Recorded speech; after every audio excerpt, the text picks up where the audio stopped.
Political pollsters and weathermen think they've got it bad, getting reamed publicly if they get it wrong. Mm-hmm. Well, they should count their blessings because they did things very differently in the 16th century. 4 separate dudes predicted 4 separate doomsdays. All of them failed to the point of them being brutally tortured. The Fellowship of the Wrong.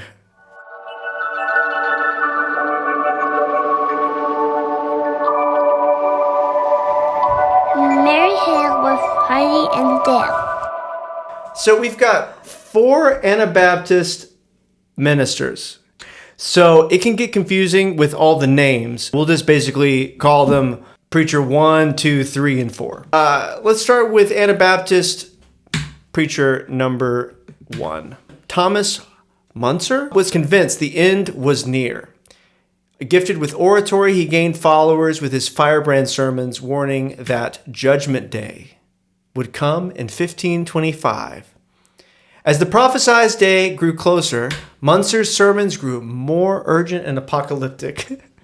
He attracted hundreds of peasants to his banner, telling them to prepare for the end times by taking up arms against the ruling authorities. I like that. These dudes, these Anabaptists, you'll see, they had some good ideas. Some of the ideas not so good. Munzer was certain the poor and pious would be saved while the wealthy and wicked were condemned. Eat the rich. Munzer led his peasant army against the prince's forces, but the apocalypse he foretold did not occur on the battlefield. Instead, his ragtag militia was slaughtered by cannon fire. The slaughter of the rebels marked the end, not of the world, but of Munzer's own rebellion. Captured alive, Munzer was tortured for inciting uprising, beheaded in public as punishment for the chaos and bloodshed caused by his convictions. The world had not ended as he foresaw, but ended for him nonetheless. Some of that stuff he was based. Our Anabaptist preacher number 2 is Hans Hut, who fell under Munzer's sway, prophesizing Christ's kingdom would arrive violently on May 27th, 1528.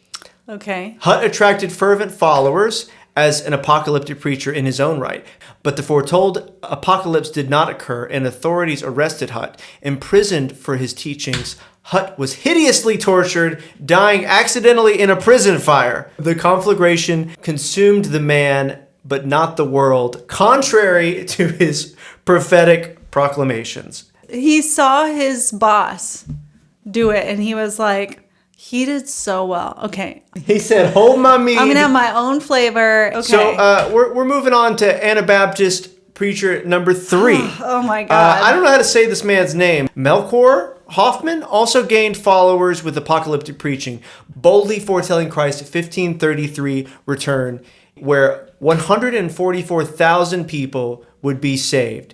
He baptized throngs of believers, but the day passed uneventfully. Undeterred from proclaiming the nearness of the end, his failed 1533 prediction emboldened more extreme disciples, such as our next preacher, to take matters into their own hands in a bid to bring about the apocalypse themselves. Because of his ultimate influence on the following Munster Rebellion, Hoffman was thrown in prison until his death. The first 3 all predict doomsdays that do not happen. They're like, we're doing something wrong. It couldn't be that we're like crazy. Yeah. It's that it's up to us to bring the end of the world.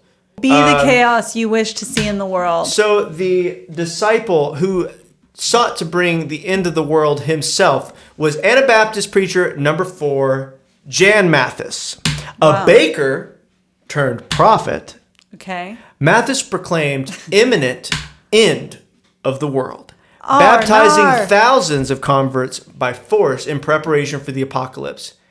He led an Anabaptist mob that seized Munster and expelled all Catholics and Lutherans. From the city hall's balcony, Mathis proclaimed that God's judgment on the wicked would occur on Easter Sunday, April 5th, 1534. That kind of makes the most sense.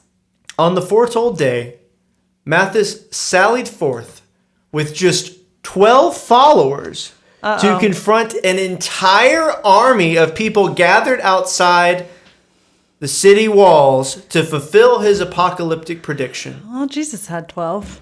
But Mathis's band were quickly slaughtered. Yeah. Not a single enemy soldier felled. The prophesied doomsday did not dawn that bloody Easter. Captured alive, Mathis was gruesomely dismembered in public. His head was stuck atop the pole for all to see. Okay. In a horrific act of mutilation, his genitals were nailed to the city gates. Oh, no. The other leaders of the rebellion were eventually captured, tortured, and executed with their bodies placed in cages hung from the steeple of the church. What in And guys, the cages are still there today. This is a current photograph of the church. So the apocalypse, the preachers foretold, never did arrive, but the prophets themselves Yeah. met their own demise. Yeah. Can you believe this? We happen to have a recorded speech Oh, we do. given by It's been the handed most down. average Anabaptist minister. If you guys want to hear it. I want to hear it.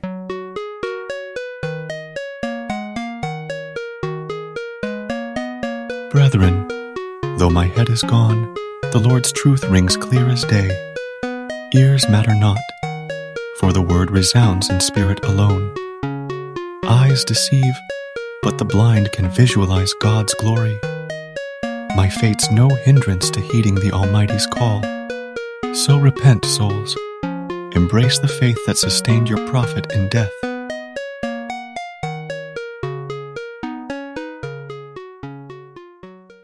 Thank you guys for coming to see the Fellowship of the Wrong.